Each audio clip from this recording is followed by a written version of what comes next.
Monsieur Boucher. Oui, monsieur le maire, mes chers collègues, le Rassemblement national se prononcera en faveur de cette convention relative donc à l'échange d'ambassadeurs dans le cadre d'un volontariat franco-allemand d'une année. Nos élus émettent toutefois des réserves quant à la formulation de certains termes dans le présent rapport.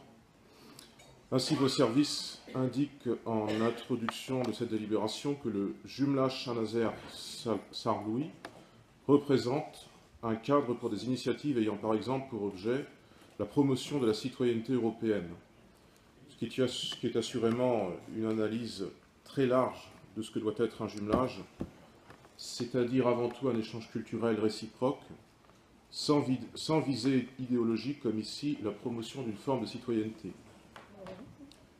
Puisque cette citoyenneté européenne, nous y revenons encore, n'existe pas selon nous, car il n'y a pas de peuple européen unique, mais une diversité de peuples en Europe.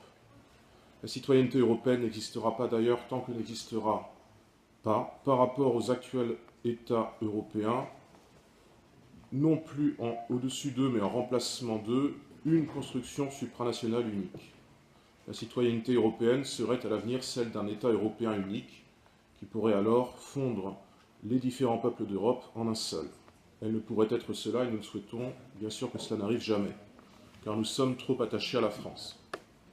Cette délibération sur le lien qui nous unit avec Sarre-Louis devrait également nous permettre d'évoquer la question des jumelages unissant notre ville au reste du monde.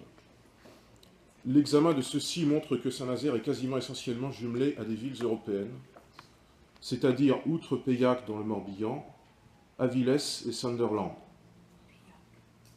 Seul Longueuil, au Canada, sort du cadre. Saint-Nazaire qui ouvre et personne ne ferme, selon sa devise apérite et mnémoclodique, ne s'ouvre donc avant tout qu'à des jumelages européens. Ces jumelages sont naturellement une richesse pour Saint-Nazaire et doivent être préservés. Il ne reste pas moins que, comme dans beaucoup de villes, ils traduisent une conception encore un peu figée de l'espace mondial, réduit à la seule Europe, qui n'est pourtant plus le centre du monde. Bien sûr, il n'en était pas ainsi par le passé. Par exemple, quand nous avons conclu ce jumelage avec Sarre-Louis, vous l'avez rappelé en 1969, mais cela ne nous interdit pas d'évoluer. Une démarche d'élargissement de notre horizon ne consisterait-elle pas, à ce titre, à rechercher des jumelages avec d'autres villes, avec différentes villes du monde? Par exemple, au moins une ville par continent.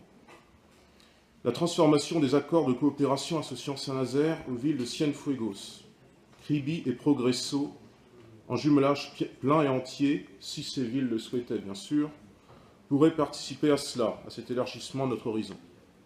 Il ne manquerait alors qu'un jumelage avec une ville d'Asie et d'Océanie. Et dans ce cadre, il pourrait être fait le choix d'approcher des pays ayant des minorités de langue française, ce qui nous permettrait également de donner à ces jumelages une dimension d'éveil à la francophonie, en plus que d'être une ouverture au monde. Voilà, monsieur le maire, quelques suggestions. Monsieur le maire, chers collègues, merci de votre attention.